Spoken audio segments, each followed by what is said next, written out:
Halo, Halo Pak, eh, apakah suara saya terdengar kau? dengar Pak, Jelas ya? jelas. Jelas.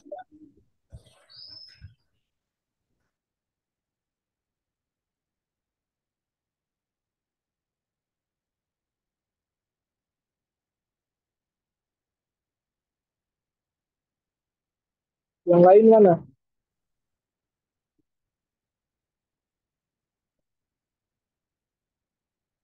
Ajis, yang lain mana Ajis? Eh, Nanti saya ini Pak ya, panggilin dulu.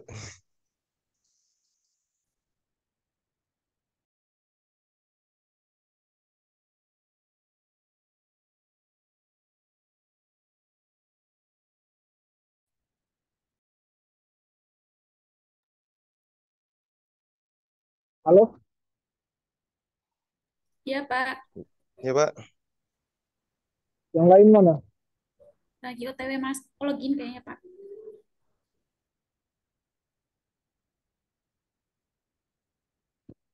Baik.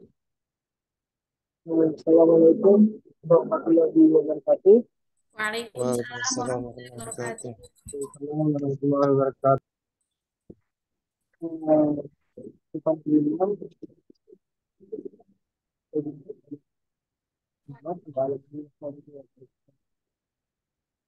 Oke, baik. Sebelumnya, maaf, saya tidak seperti biasa. Saya habis habis selesai Rakernas, belum selesai sih sebenarnya. Tahun PIKI, Asosiasi Pengajar Hukum Pidana dan Kriminologi Indonesia, yang diselenggarakan di Brawijaya. Saudara tahu Universitas Brawijaya? Pak, suaranya agak-agak kerak-kerak ya Pak. Kecil ya? Ini jelas nggak? Iya, iya, Jelas jelas nggak? Pak, jelas. Nah, saudara tahu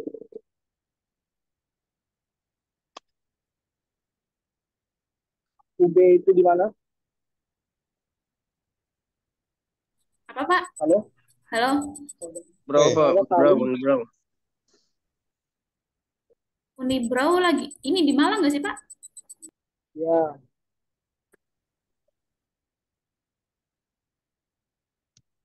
ada yang dari Malang. Ada yang dari Malang. Baulia tuh Malang. Kausar, Aslinya Kak Malang. Kausar. Oh Oh, iya, Malang mana? Kausar Kausar ya. Pak dari Malang. Langsung tak gas Pak. Nih, nah ini nih.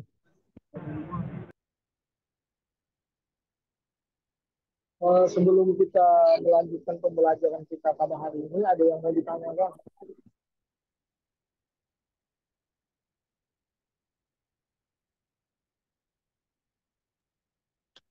Untuk untuk UAS berbentuk apa Pak? Apakah eh, soal di hari H atau gimana Pak?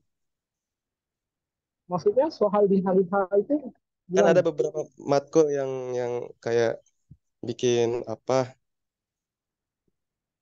Bikin Eh, semacam Mungkin untuk UAS saya kasih soal aja. Biasa, saya kan pasti ngasih kisi-kisi kan sebelum ujian. kayak terbaik tuh Pak. Iya, kisi-kisi sebenarnya bukan kisi-kisi sih, semi soal ya. Enggak, Iya, Bapak. soal. Jadi nggak usah terlalu dipikir, kita bawa santai saja, kita bawa enjoy aja. Jadi bagus selesai dengan dulu sepuas, santai aja. Tapi dari pembelajarannya. Ada yang mau ditanyakan lagi?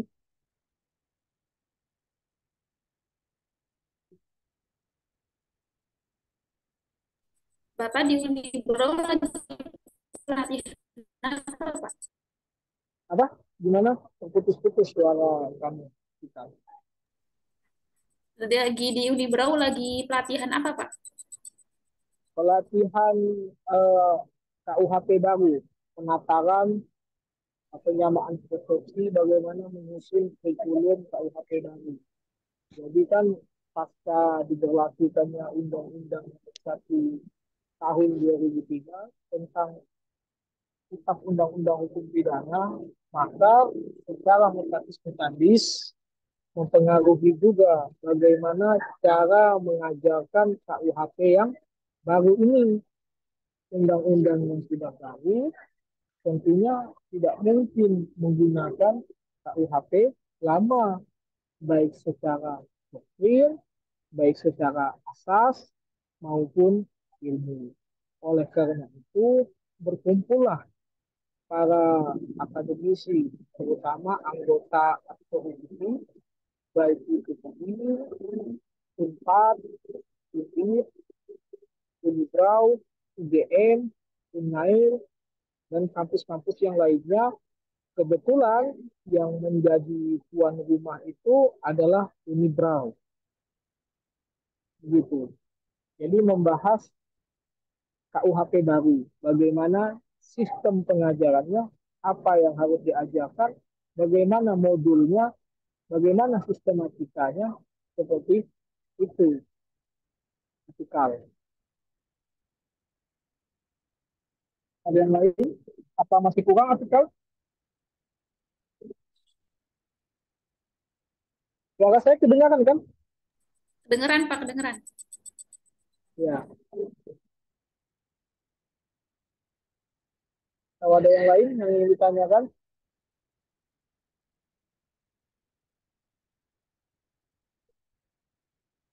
Oh iya, saya ingin memberi tugas pada kalian, tugas kelompok. Ya kelompoknya yang kemarin aja, yang kelompok kita Jessica itu loh. Tugasnya itu membuat dakwaan dan tuntutan. Terserah kasusnya apa, terserah. Itu kalian yang menentukan.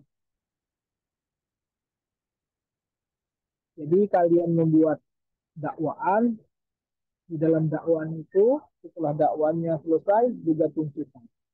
Misal saya melakukan tindak pidana pencurian. Nah, saya didakwa melakukan pencurian berdasarkan bahwa saya jam segini melakukan ini. Barang yang saya ambil ini. Kalian meruntuhkan kronologisnya. Bagaimana formatnya? Ya kalian harus cari sendiri berdasarkan kelompok itu. Kayak kalian pecahkan. Nanti kita bahas. Tugasnya adalah membuat dakwaan dan tuntutan. Itu tugas kelompok kalian. Kelompoknya yang kelompok Jessica saja, berarti kan ada berapa kelompok itu? 5 ya, kalau nggak salah ya. Iya, 5, Pak. Ya, Pak, 5 atau 6 gitu. 5, 5 ya, kalau nggak salah tuh seingatku 5. Nah, kalian membuat itu. Mudah kok membuat dakwaan, nggak usah panjang-panjang. Yang penting kronologisnya dapat, case-nya mengena, tuntutannya juga rasional. Oke? Kasusnya bebas berarti ya, Pak? Yang penting pidana. Bebas, Ya, yang penting pidana. bebas. Yang penting pidana.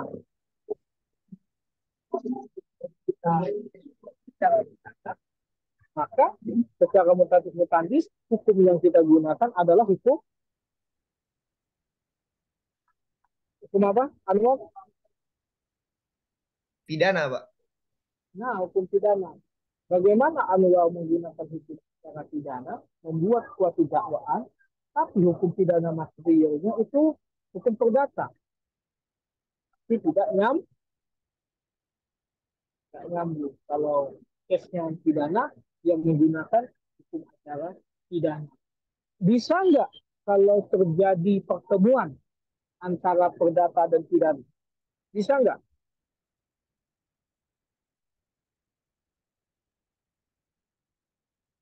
Bisa nggak?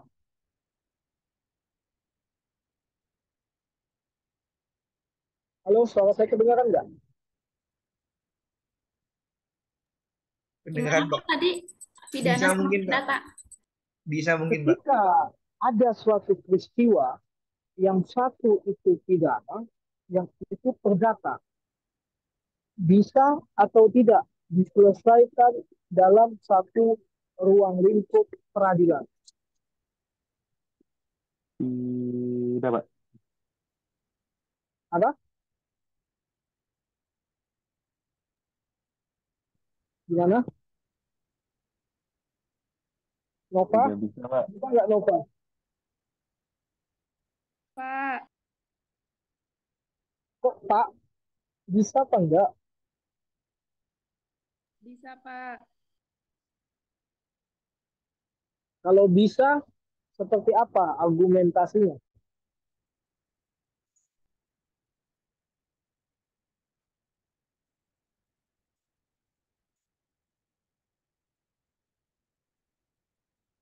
Nggak apa-apa, saya nggak memaksa kalian harus benar.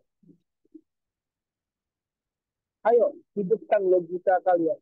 Ketika ada peristiwa, ketika suatu peristiwa itu terdapat dua peristiwa di dalamnya, yaitu peristiwa pidana maupun peristiwa perdata,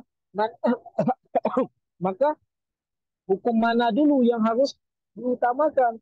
Apakah hukum perdata atau hukum pidana?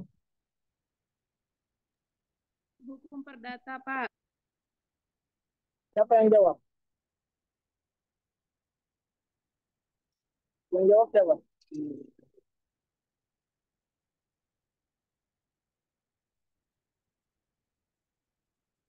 Yang jawab siapa? Nova Pak, Nova. Ya, kenapa hukum perdata? Apa? Karena untuk menjatuhkan ke hukum pidana butuh data Pak. Nah, jawabannya sebenarnya udah betul. Hukum perdata dulu yang harus diutamakan. Kenapa?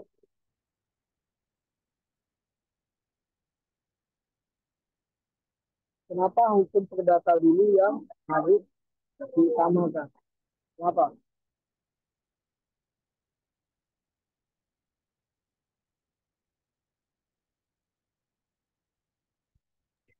Mungkin karena hukum perdata itu hukum private, Pak. Sedangkan pidana itu publik. Mungkin yang private dulu baru ke publik. Gimana? Kan kalau perdata itu urusannya private ya, Pak. Maksudnya tidak dengan Ya, publik. Jadi selesaikan dulu yang private, baru nanti bisa dilanjutkan ke yang publik. menyelesaikan yang privat dulu. Ya, Setelah itu baru baru yang yang publik. Mungkin case-nya kayak, contoh kasusnya kayak ada apa ya, pembunuhan di keluarga gitu kan, Pak. Otomatis kan ya, ada urusan waris dulu. Nah, nanti kan karena memang kasusnya ke pembunuhan dan masuk juga ke pidana. Mungkin gitu, Pak. maksud saudara itu kasus pembunuhan yang Iya, di yang dikenakan pidana itu siapa? salah satu ahli warisnya, Pak. Loh, yang dikenakan pidana salah satu ahli waris. Kan pelakunya ada, dia membunuh. Nah, Kok pelakunya saudara tuh bilang pelakunya salah satu ahli warisnya, Pak, ceritanya. pelakunya salah satu Ahli warisnya. ahli waris membunuh bapaknya? Mungkin seperti itu contohnya. Otomatis kan eh, kalau ada kasus tentang harta gono gini masuknya ke perdata ya, Pak. Ya beda, harta Oh, gono beda, Pak. gini itu bukan waris. Oh, Harta beda ya, Pak. gono gini itu ketika bapak kan, ketika bapak punya istri bapak namanya Kausar. Sal, Kausar membawa 50 juta, bapak membawa 50 juta. Ketika menikah, harta bapak dan Kausar bertambah. Awalnya 100 juta menjadi 200 juta. Nah, 100 juta itulah harta bunuh gini. Manakala bercerai, itulah yang harus dibagi. Yang saya tanya, ketika ada pertemuan dalam satu peristiwa, yaitu pada satu peristiwa itu terdapat dua peristiwa, peristiwa pidana maupun peristiwa perdata, mana yang saudara harus utamakan terlebih dahulu? Apakah pidana atau perdata? Benar, kawan-kawan itu sudah menjawab yang lebih utamakan terlebih dahulu. Diselesaikan terlebih dahulu adalah Perdata. perdata, tapi berikan asasnya apa. Kita ini kan orang hukum. Orang hukum itu harus buat asasnya di luar kepala. Jangan cuma jawab, oh pidana dulu, oh perdata dulu. Tapi apa dasarnya? Kalian ini kan rata-rata sekolah di Sudan kan? Sekolah di Sudan, pulang ke Indonesia kan? Ya kalian pernah belajar di sana, pasti kalian mengutip kitab kan?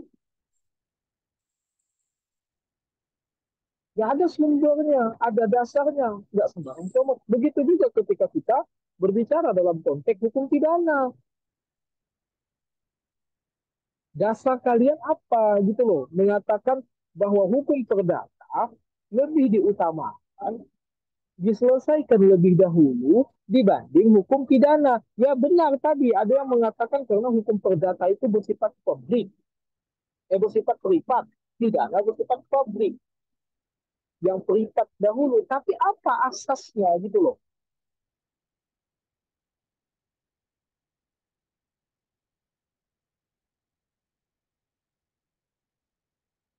Saudara jangan hanya menjawab saja, harus tahu asasnya. Apa kau salah?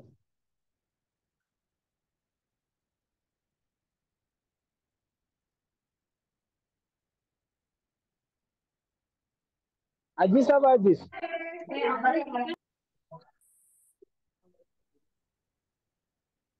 Mungkin dari perdata kan ada semacam surat gugatan terlebih dahulu yang mau digugat ketika semuanya telah terlengkapi. Enggak, yang saya tanyakan itu bukan masalah gugatan, enggak. Yang saya tanyakan, kenapa perdata lebih diutamakan gitu loh.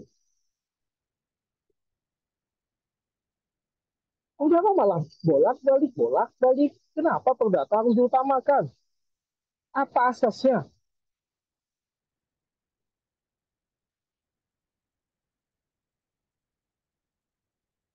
Kau sang?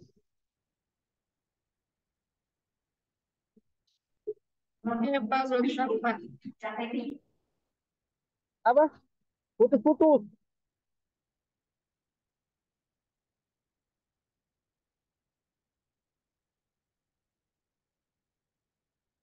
Ya dicatat, ya dicatat. Kenapa hukum perdata lebih diutamakan daripada hukum pidana ketika terjadi satu peristiwa yang dimana di dalamnya itu terdapat dua peristiwa pidana dan peristiwa perdata.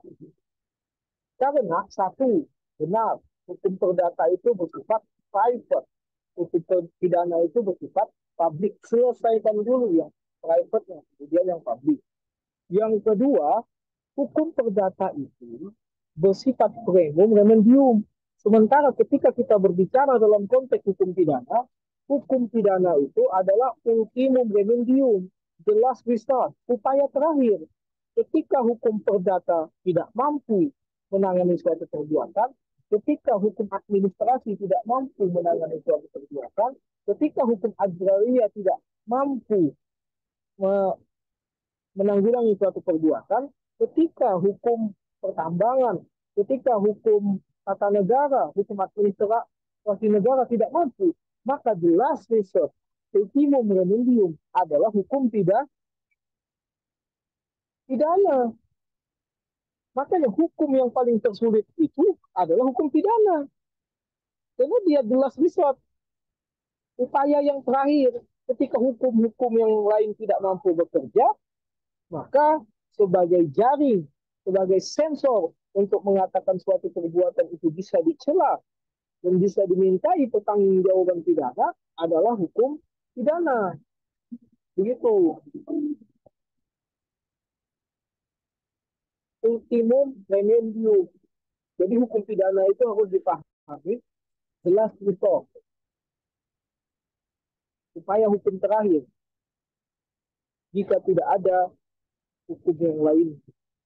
Jadi kalau orang terlalu senang menjatuhkan pidana, padahal peristiwa itu atau perbuatan itu tidak perlu dipidana, berarti dia menggunakan pidana itu sebagai apa? Sebagai apa?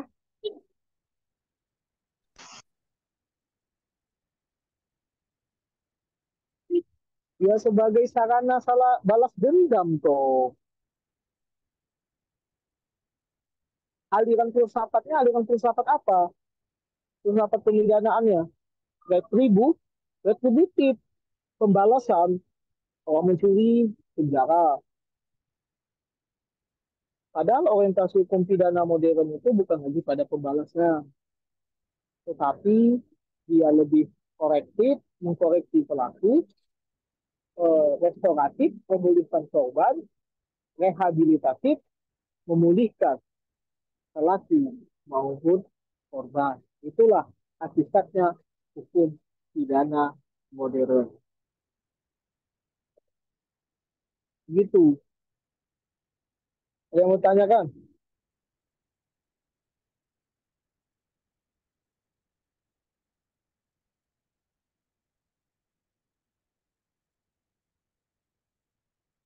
Ada yang mau tanyakan?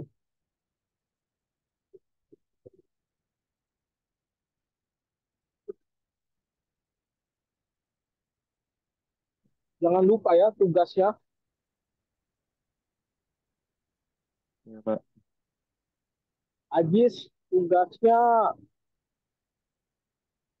terakhir hari Jumat jam 12 ya. Dikumpul ke kamu ya, Ajis ya. Jumat Kamu malam jam 12 itu, Pak. enggak, Jumatnya kita bahas kan. Pokoknya Oh, kamulah yang iya. handle, terserah kamu. Saya percayakan ke kamu. Nanti sebelum sebelum Jumat jam 12, intinya sholat Jumat, itu harus masuk ke saya. Itu dalam bentuk PDF. Iya, Pak, siap.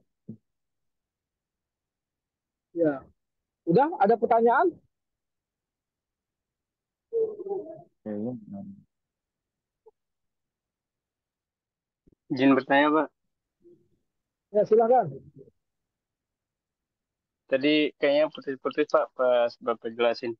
Nggak tahu kalau yang di lain.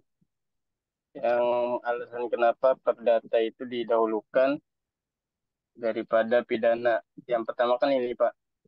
Karena perdata bersifat private. Dan yang kedua, perdata bersifat primum remedium, sedangkan pidana ultimum remedium. Nah, yang ketiga ini Ya. jadi mohon diulangi, Oke. Pak. Karena hukum pidana itu ultimum remedium, maka secara mutatis mutandis, hukum yang bersifat ultimum remedium itu tidak boleh dijatuhkan. Apabila bukan tidak boleh dijatuhkan, lebih diterakhirkan, the last resort, the last ending. Dia terakhir. The first law is perdata. Ketika terjadi dalam peristiwa itu, terdapat dua peristiwa. Peristiwa pidana dan perdata. Ketika dihadapkan itu, contoh, seorang menabrak orang lain. Kerusakan motornya itu pidana perdata. Tapi apabila orang-orang itu mengalami luka dan lain sebagainya, itu pidana.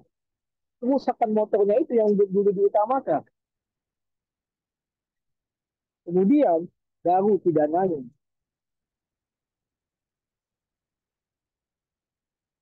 Tapi ada juga setiap asas itu pasti ada penyimpangan.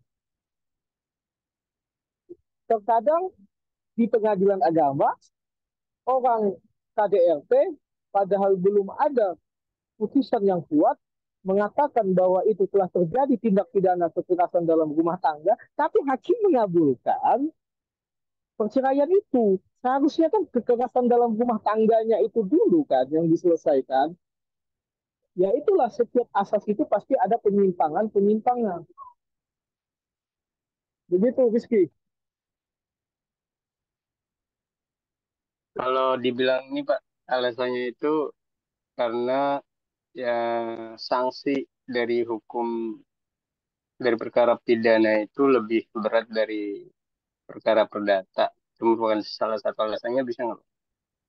Bisa juga. Oleh karena itu, elemen itu, makanya hukum pidana itu dikatakan ultimum remedium. Upaya terakhir, karena sanksinya berat, orang dipidana itu kan tidak enak loh. Di penjara, beda sama orang perdata. Di penjara, jauh dari anak istri, tersiksa, gitu. Masuk juga.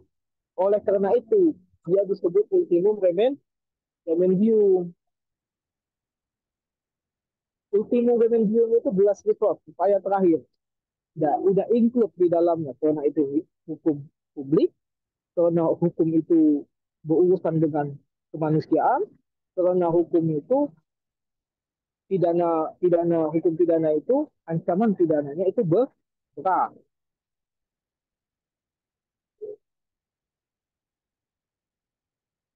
Oke, Rizky, gimana?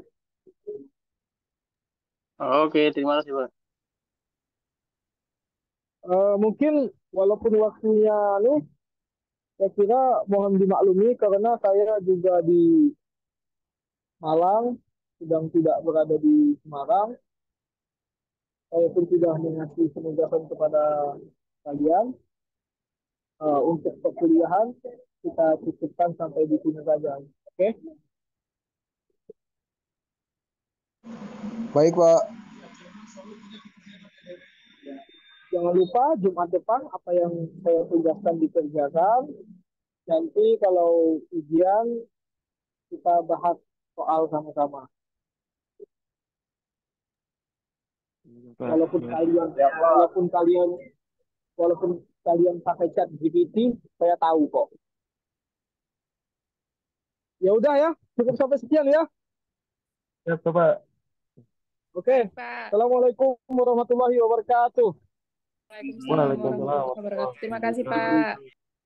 Ya, sama-sama. Ya, ini siapa adminnya? Pak. Yang jadi adminnya Pak Ajis. Bukan, Pak. Siapa adminnya? Mas, siapa sih namanya? Yang administrasi. Oh, Alwi. Teman-teman. Pak Alwi. Oh iya, Ya udah ya. Pak. Absen yang pekan kemarin juga nggak ada, Pak.